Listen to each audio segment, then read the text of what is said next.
Hello, everyone, and welcome back to episode 3 of Your Favorite Movies. Today, I am joined by Jack from FinaticFilms. Jack, how are you doing tonight? I'm doing fantastic, man. Lots been going on. Been very busy trying to get ready to move and stuff, but I like taking time to sit and talk with people about movies, and I'm very excited to be here today. Yes, I'm really excited. If you guys haven't checked it out, I'll link it down below. But actually, like a week or two ago, I was on Jack's channel because he's doing this show called Movie Drafts, and we get to draft all these movies, kind of like fantasy football. It's a ton of fun. He does them weekly, and of course, all of Jack's links will be down below. But what movie are we talking about today, Jack? Well, I'm about to surprise a lot of people because everyone thinks they know well, they'll know with the thumbnail and stuff, but everyone thinks they know what my Yeah. favorite movie's been. But I actually just changed it probably about a week ago. And today we're talking about La La Land. I'm so excited. Oh yeah, this is one where this one I've loved ever since I saw it. And when was the first time you saw it? Like, do you remember the exact day? Talk as much as you want. So I don't remember the exact day, but I saw it for the first time last year over the summer. My mom and sister were visiting me up in Phoenix when I was going to college.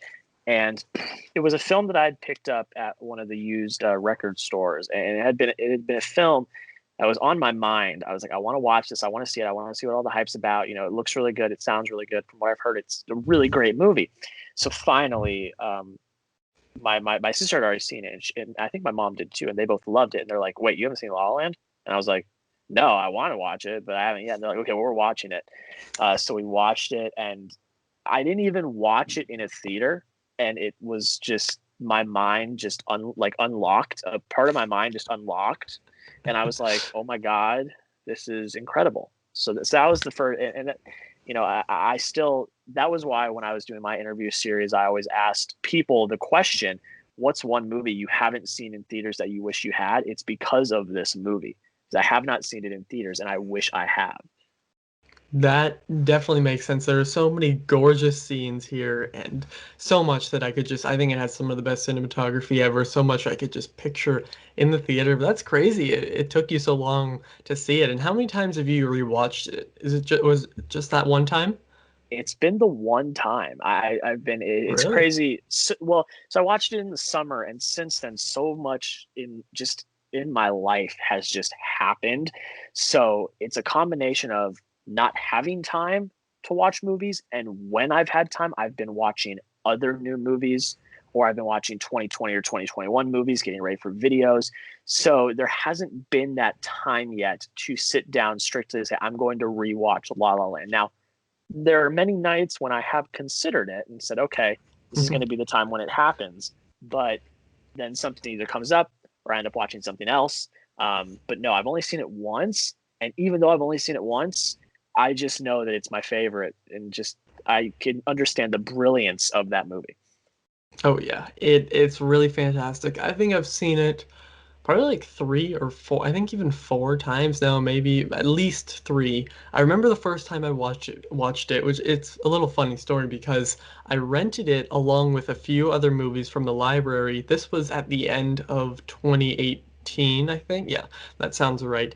And all I remember, I know I also rented Citizen Kane. That's like one of the other ones. There was like two more that I forget which ones they were. I could go back and look, but oh well.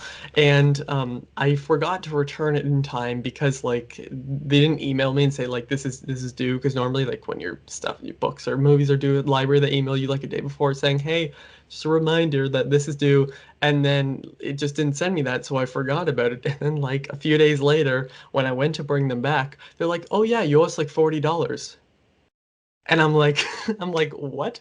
So like it was like I keep saying like it was during school, and like the lunch, since our school's really close, like was really close to the library. And I went there, and then that's when they told me that. And I'm like, well, I only have like 20 right now, so I'll give you that and then I'll come back later. They're like, okay. And I returned it, and then like I talked to the people, they're like, okay. And they didn't make us pay the full 40 because they're like, okay, we get it. You didn't get the email, which was great, very nice of them. But that's just a side story. When I first watched the movie, I loved it then, and every single time I've loved it even more and more and more. When I rewatched it, I think for the first or second time, I can't remember exactly. I was watching it just on the main floor here, like maybe a year and a half ago, something like that. Probably no, probably like 2 years ago. And my mom just came down halfway, and then she sat, and then she finished the movie, and then even my dad came down for like the last bit. And then he comes down and he's just standing there, like the dad stand where they just stand in front of the TV like with Yeah. their hands like this, and he's doing that, and he's like, so do they end up together or not? And then they got so invested in the movie, and I actually rewatched it maybe like 3 weeks ago because I showed it to my girlfriend for the first time, and she fell asleep not because of the movie, but because she was tired. And it just gets better and better and better. Personally, I prefer Whiplash, but they're really close. Yeah, I mean, Whiplash is in my top five. I mean, we could go on, and I'm sure we will a little bit in this video about Damien Chazelle and just the masterful direction that he has in pretty much all his movies. I still consider First Man a really, really well done movie directorial wise as well, and he's just a brilliant director. And Whiplash is definitely in my top five. But there's something about La La Land, man. It's just it I don't know. That experience just completely floored me. I was not expecting to have like they blow my socks off. It just killed it, and I just love that. I love everything about it. Yeah, I agree. I think that it's absolutely flawless movie, and that's even coming from someone who's seen it 3 or 4 times here. And I always seem to have City of Stars in my head. I think I said this in my Letterboxd review, but I always just like hum like City of Stars, are you shining just for me? And I'm just like, why is this still stuck in my head? Or I just hear so many like of the music from so many of the different scenes from that opening, obviously, which is one of the best openings I think ever. And I kind of find it funny because it seems like this is what I thought of when I rewatched it. It seems like Whiplash didn't win Best Picture. It lost to Birdman, which is a fantastic movie, I think. And that movie is obviously all done in one take. So what does he do with his next movie? Make a lot of the takes one take, and then he won Best Picture, and then he didn't because Moonlight actually won. And what was your reaction to that? Like, even I know you hadn't seen it at that point, but do you remember your reaction to 2016 Oscars? So this was before I was into film. This was before I was into movies. So I didn't watch the Oscars. I didn't see it. I didn't know what had happened. But looking back now, I'm like, what is going on? And credit to Moonlight. Moonlight, film that I personally have not seen, and I've said that multiple times to people. I personally have not seen it. I've heard it's brilliant. I've heard it's fantastic. But I'm pretty sure when I do end up watching Moonlight, I don't think I will enjoy it as much as La La Land. And I just, I mean, I don't know. I could be completely wrong, and if I do, I'll go on Twitter and tell everyone, "Hey, sorry, I was wrong." But let me let me just say for the people at home, I don't know when this video is going to go out, but we talk about this very topic on the next episode of Movie Drafts. Specifically, I talk about this topic, and we get into it. But yeah, I didn't personally get to see it because that was before I was really into the Oscars. But I just even now, it's just shocking that it happened, and it was Best Picture for like a minute, and then Yeah. it wasn't. So close. I mean, it did win a bunch. I'm looking at the Blu-ray here, and it says it won six. And my dad just came in and dropped something. That's the noise for everyone, and you, Jack, that you heard in the side there. But I've seen the both. I've seen Moonlight and La La Land, and it's one where, for personal preference, I enjoy La La Land more, but objectively better, even if that's a thing. I don't know which one I could pick just because I've only seen Moonlight once, and it was at least 2 years ago. I think maybe even 3 years ago. And then I've seen La La Land 3 or 4 times. I am gonna rewatch Moonlight very soon because it is really like it's an A plus, 10 out of 10, 5 out of 5 movie, whatever rating scale you use, I think. And I don't remember exactly if I saw it live, and this was kind of when I was starting to get into movies. Like I knew I liked movies, I wanted to be a director, but I didn't start loving and having a passion for movies until 2018. So this was like a year before, because obviously the ceremony was in 2017, and then I remember being like, did they really just do that? Like it's so crazy that it happened. It's really funny. And do you have a favorite aspect to this movie or like one favorite scene?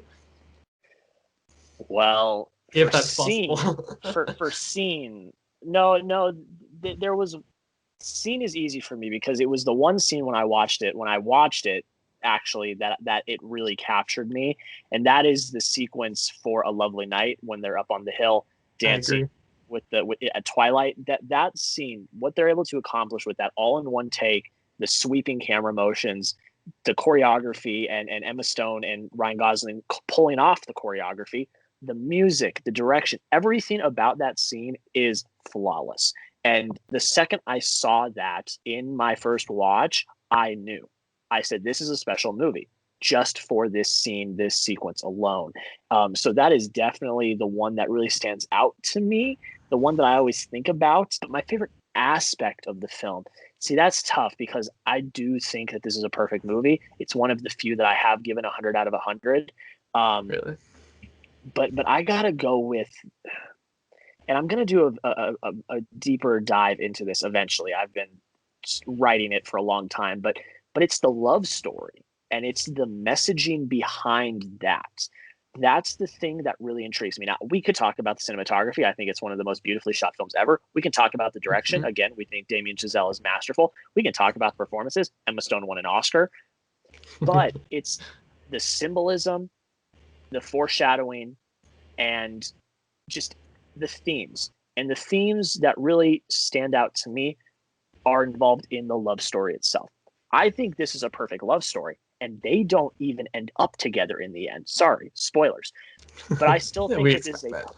yeah, I still think that this is a perfect love story. And I'm like I said, I'm gonna make a video about this sometime in the future, deeply analyzing the love aspect of this film because they don't end up together. That's why it's the perfect love story because they don't end up together because they can't, because they both need to follow their dreams and they would not be able to do that if they were together.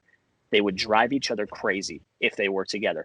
And I respect that about this film. It took a big swing and it hit it out of the park because it's very ambitious. That is very ambitious. When I first watched this film and that epilogue sequence happens, I was angry. I was angry. I'm like, how do they not end up together? They are perfect for each other. How do they not end up together? But as I went back and was just analyzing the film, looking at the themes, looking at what it all meant, they can't. They can't end up together because they need to follow their passions. Now, they pushed each other to their full potential, but they needed to get to that further step on their own. And that is the biggest thing about this that makes it so perfect because then what Damien Chazelle does, which is brilliant, is have the epilogue sequence, which is the perfect way to wrap it up because we get that final moment. You know, the moment where Emma Stone looks back at Ryan Gosling and they exchange a small little like smirk to each other. That is just the most amazing way to end this story. They get that final moment where they have both made it. They are both happy and they realize they would not have gotten there if it wasn't for each other. It's absolutely amazing. I mean, it's just it's beautiful. That was the greatest way to put it. I was smiling throughout because you kept saying it, and then I was thinking about it, and I'm like, that makes perfect sense. I'm just jumping to the ending there. I wrote a short film back in I think maybe September, August or September, sometime around there. I think September, and then I've re-edited it, and it's I don't know how long it'll be. I hope to film it this year. Just need to find some actors, and actually, the final shot of the movie is like a tribute to La La Land in the way of two people glancing at each other very quickly before the movie ends, which I mean, there's some other things added to it, and it's not a La La Land, it's not musical or anything. But maybe we'll, if you're watching this in the future, maybe it's out. But yeah, that is the greatest analogy of it, and I can't wait for that full video on it. And we see kind of how they conflict. There are some scenes, there's like that fight scene where they kind of just, he's like, "What do you know? You're an actor."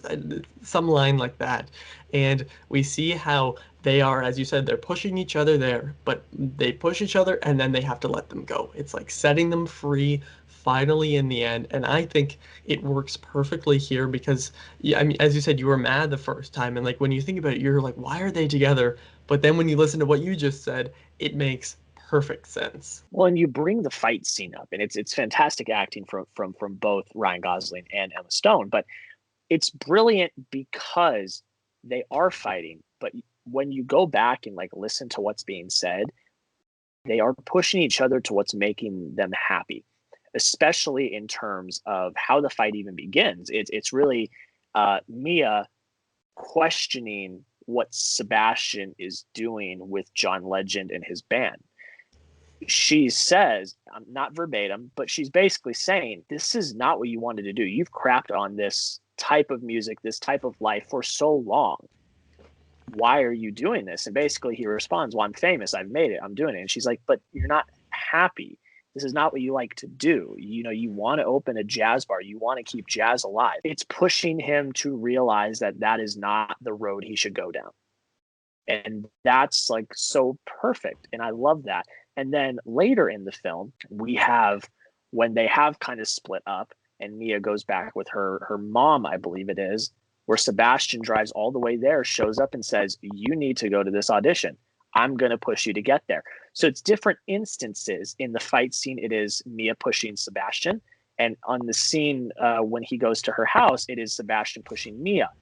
And, you know, well, I mean, it's exactly what it is. And then after the audition, they sit next to the Griffith Observatory, fantastic cinematography from that. And they have the conversation. We're not going to be able to be together. It's just not going to happen.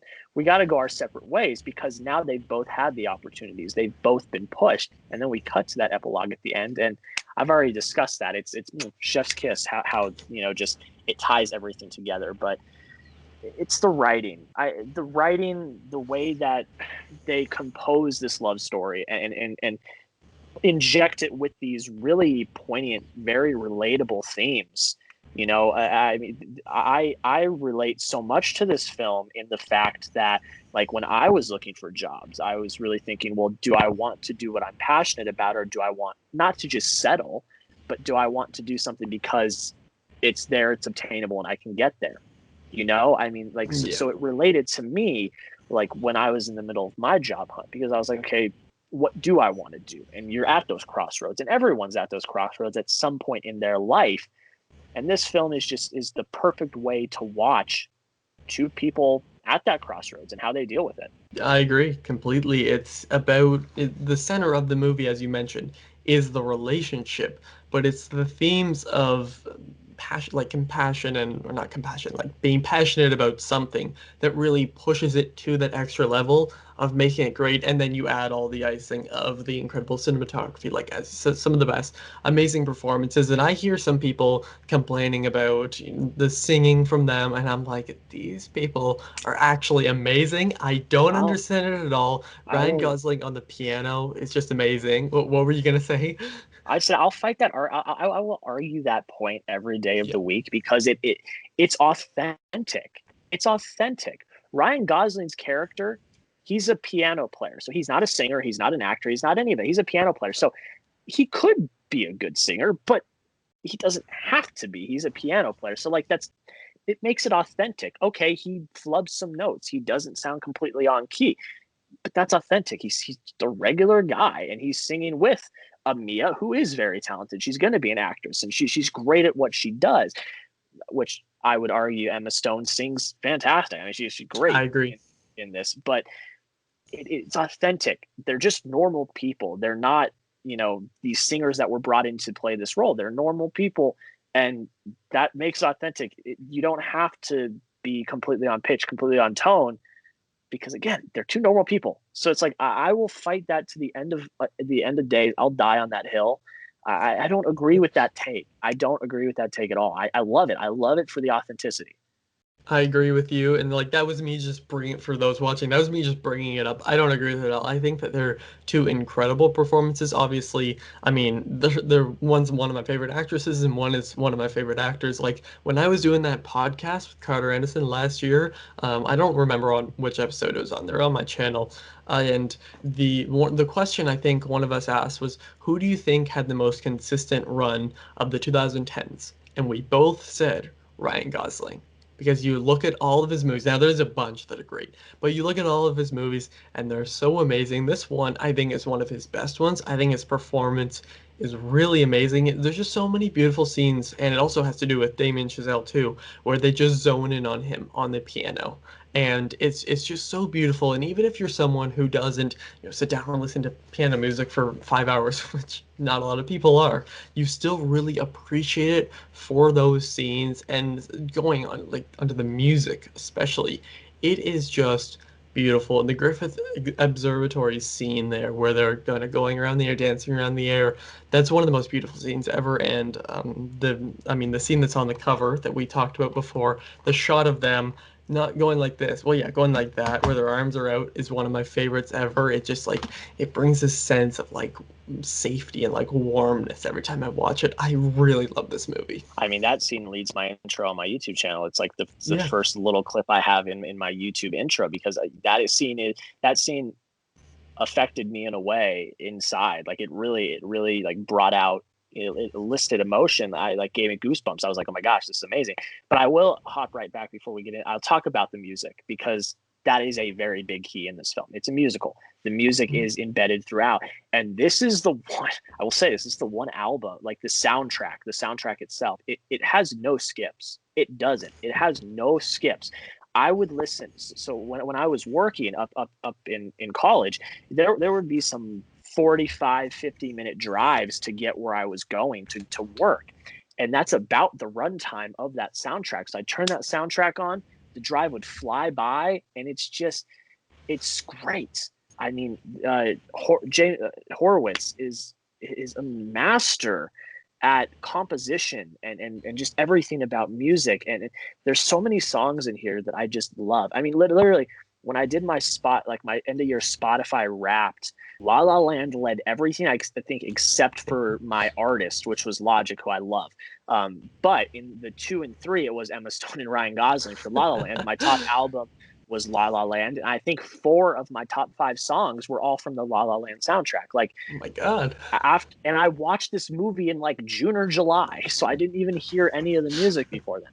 So I don't know, the music's just brilliant, and that is also the reason why the movie is so good, because they can inject that fantastic music in the middle of this really rich story about love and dreams and passion, and it's just brilliant. And you know, the scenes revolving around them are just spot on. I mean, I'll say, like, my favorite song right now.